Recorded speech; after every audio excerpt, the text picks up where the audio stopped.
Et si je vous disais aujourd'hui que si nos autorités voient cette vidéo, et si vous nous aidez à la partager massivement, le Sahel pourrait devenir un grand producteur de gaz?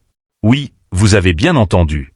Car chaque pays sahélien possède de grandes quantités de gaz naturel non exploité, et ce gaz est littéralement gaspillé chaque année, souvent sans que les populations ne s'en rendent compte.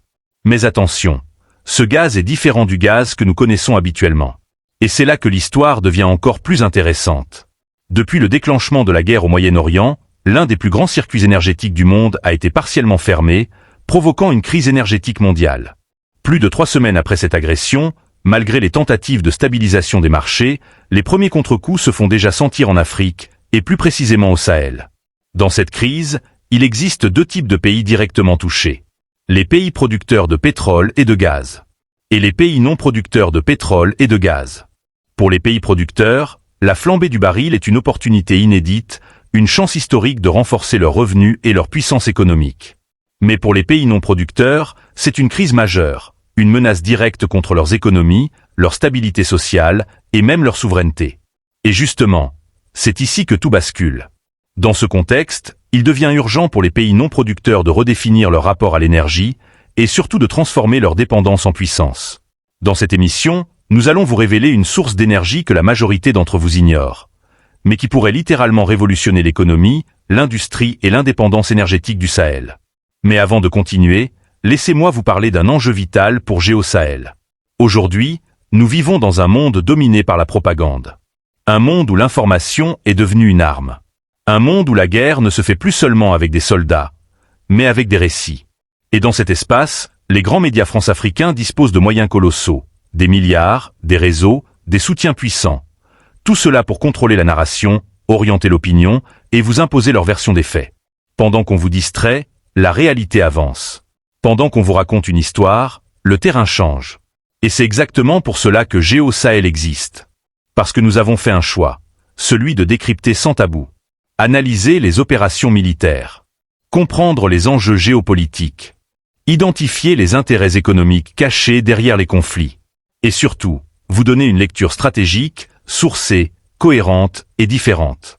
GeoSahel s'engage à vous servir des analyses uniques, solides et parmi les meilleures dans l'espace francophone. Mais soyons clairs, un média indépendant comme GeoSahel ne peut pas compter sur les puissances, ni sur les institutions, ni sur les sponsors. Nous ne pouvons compter que sur vous. Alors si vous voulez soutenir ce travail, rejoignez-nous maintenant. Que vous soyez sur Facebook, WhatsApp ou Telegram, retenez bien ceci. Le QG principal, c'est YouTube.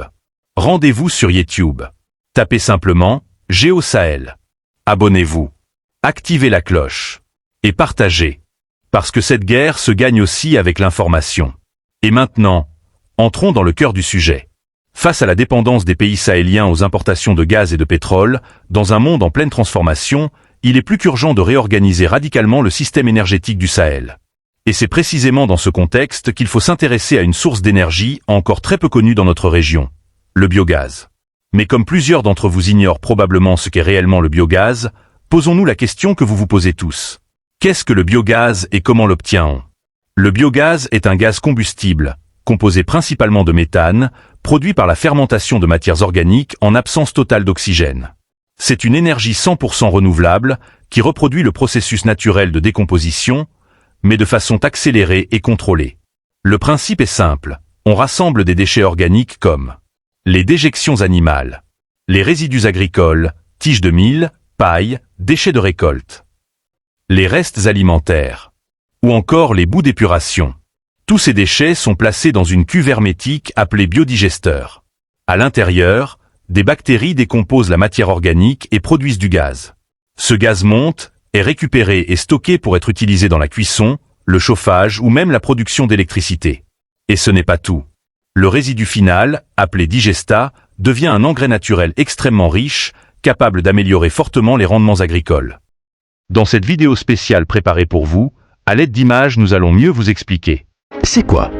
Le biogaz est une énergie renouvelable et 100% locale, obtenue à partir de déchets organiques. Les déchets agricoles, les déchets des collectivités, comme ceux des cantines ou des espaces verts, ou les déchets d'activités industrielles, agroalimentaires notamment, sont collectés pour rejoindre le digesteur, une cuve privée d'oxygène dans laquelle tous ces déchets organiques sont chauffés et mélangés. En fermentant, les bactéries transforment la matière organique en biogaz. Ce processus est appelé la méthanisation.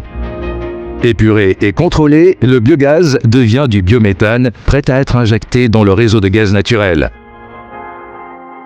Le biogaz peut être utilisé pour le chauffage, la cuisson, l'eau chaude, l'industrie, mais également comme carburant, le bio-GNV.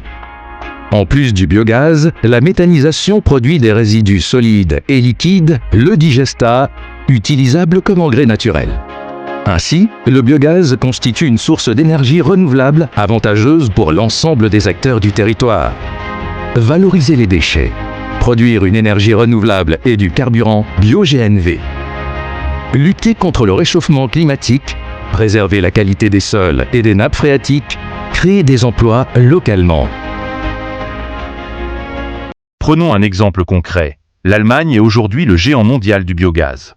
Le pays possède plus de 9000 installations, entre fermes et unités industrielles.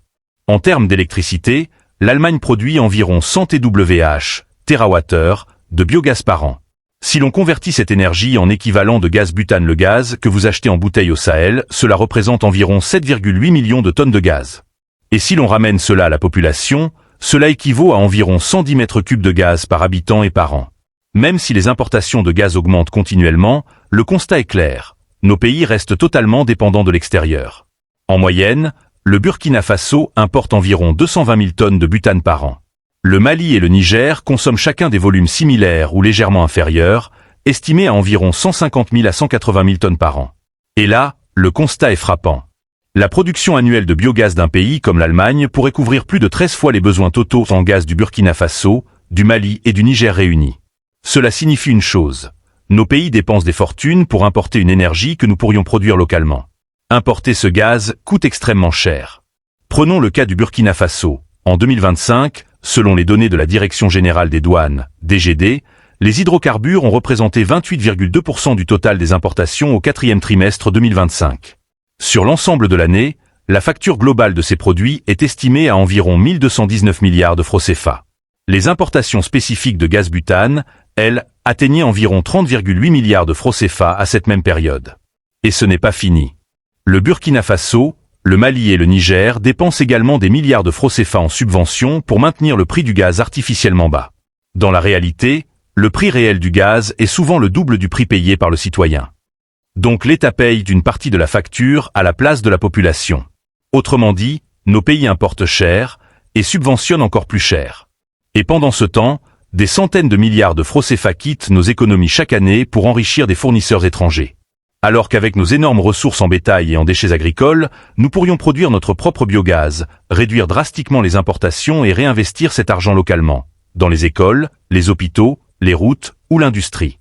Et ce qui est encore plus intéressant, c'est que produire du biogaz n'est pas compliqué. Une famille qui possède seulement 3 ou 4 vaches peut alimenter un biodigesteur domestique.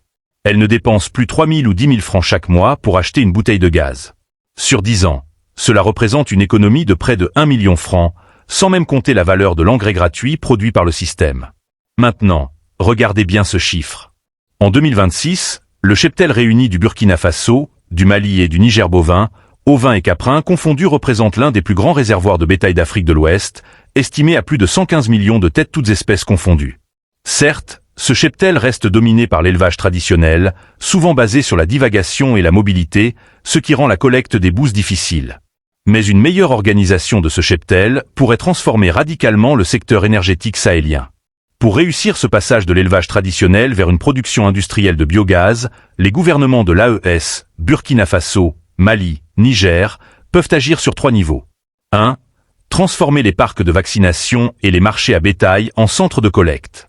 On installe des dalles en béton pour ramasser facilement le fumier chaque jour. Pour encourager les pasteurs à participer, l'État peut proposer des acheter les boues aux éleveurs, soit en argent, soit en bons pour l'aliment bétail.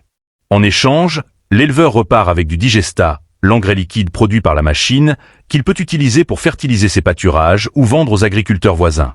Cela réduirait considérablement la dépendance aux engrais chimiques importés. 2. Financer des jeunes entrepreneurs locaux. L'État peut financer des jeunes avec des tricycles motorisés afin qu'ils collectent les déchets organiques dans les zones de pâturage nocturne, là où le bétail dort et dépose près de 50% de ses bouses. 3. Créer des points de dépôt dans chaque commune rurale. Les déchets sont pesés, stockés, puis envoyés vers de grandes unités régionales de méthanisation. Au final, la collecte n'est pas aussi difficile qu'on pourrait le croire. Avec une organisation intelligente, le Sahel pourrait convertir ses déchets en énergie et son bétail en richesse stratégique. Mais même en Allemagne, cette quantité gigantesque n'est pas produite directement par l'État. En réalité, environ 75% à 80% des installations appartiennent à des agriculteurs individuels ou à des groupements d'agriculteurs. L'État allemand a surtout joué un rôle d'encadrement, de financement et de politique énergétique. Mais au Sahel, les États pourraient faire du biogaz une véritable politique stratégique nationale, voire confédérale dans le cadre de l'AES. Et si les gouvernements de l'AES parviennent à collecter seulement 30% des déjections de ce cheptel estimé à 115 millions de têtes, les résultats pourraient changer radicalement le visage économique et environnemental du Sahel. Avec 30% de collecte, la production annuelle de biogaz atteindrait environ 7,3 millions de tonnes équivalent gaz. Cela signifie une chose extrêmement importante. Cette production couvrirait non seulement 100% des besoins actuels en gaz de cuisson du Burkina Faso, du Mali et du Niger, mais générerait aussi un surplus colossal. En clair, la production issue de seulement 30% du cheptel permettrait de produire 12 à 13 fois la consommation totale actuelle des 3 pays réunis. Autrement dit, l'AES pourrait passer du statut d'importateur dépendant à celui de puissance énergétique régionale. Dans ce scénario, l'AES deviendrait le premier exportateur de gaz renouvelable en Afrique de l'Ouest, capable de fournir les pays voisins comme la Côte d'Ivoire, le Ghana ou le Sénégal. Et ce n'est pas tout. Ce surplus de gaz pourrait également alimenter des centrales thermiques locales afin de fournir une électricité stable à des milliers de villages, réduisant ainsi la dépendance exclusive aux barrages ou au solaire. Car le solaire, lui, ne fonctionne pas la nuit.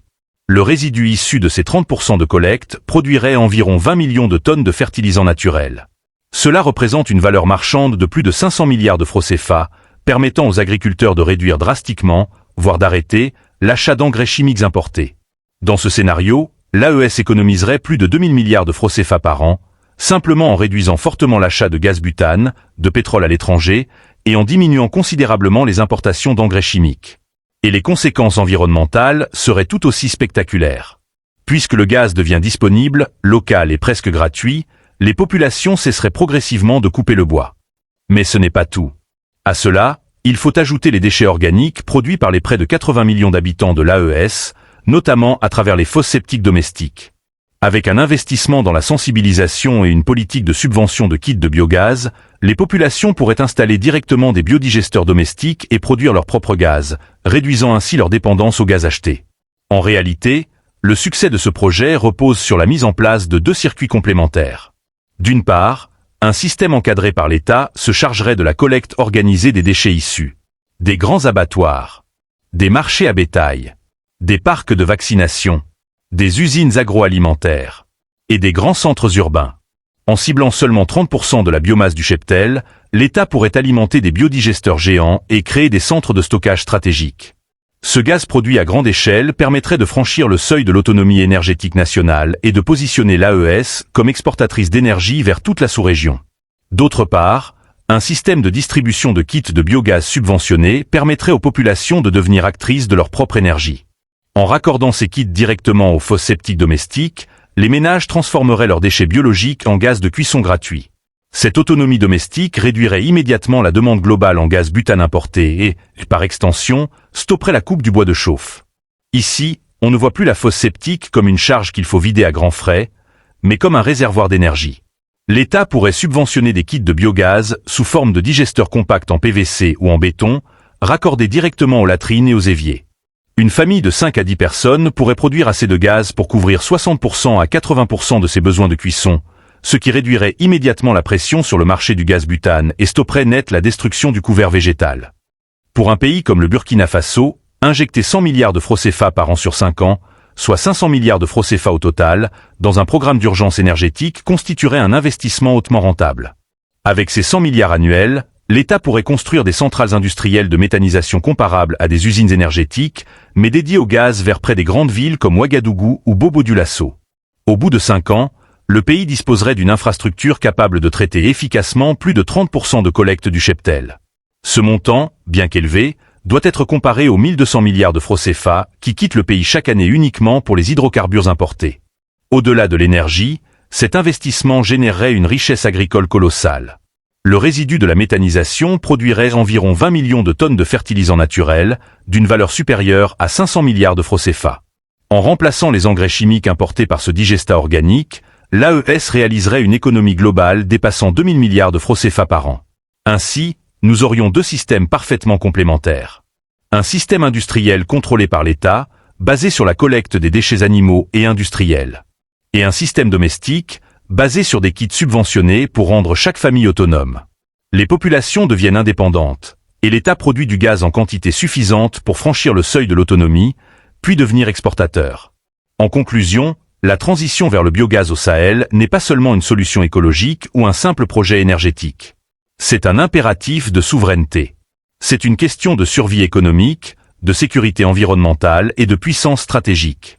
En seulement 5 ans, avec un investissement massif mais ciblé, nos pays peuvent transformer leurs déchets en une véritable mine d'or verte.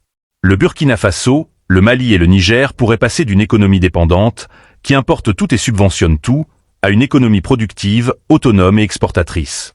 Et ce changement aurait des effets immédiats. Moins d'importations, moins de subventions, plus d'argent pour les écoles et les hôpitaux, plus d'électricité dans les villages, des sols enrichis grâce au digestat, et surtout, la fin progressive de la coupe massive du bois, donc la protection de nos forêts. Le Sahel a le potentiel de devenir une puissance énergétique régionale, non pas grâce au pétrole, mais grâce à une énergie propre, locale, renouvelable et disponible en abondance. Mais tout cela ne se fera pas sans une prise de conscience collective. Alors si cette analyse vous a ouvert les yeux, si vous pensez que ce projet mérite d'être entendu par nos autorités et par toute la population, aidez-nous à diffuser ce message. Abonnez-vous maintenant, activez la cloche pour ne rien rater, laissez un like, et surtout partagez cette vidéo au maximum. Parce que la souveraineté se construit aussi avec l'information. Et ici, nous allons continuer à porter la voix de l'Afrique sur les enjeux mondiaux. À très bientôt pour une nouvelle analyse.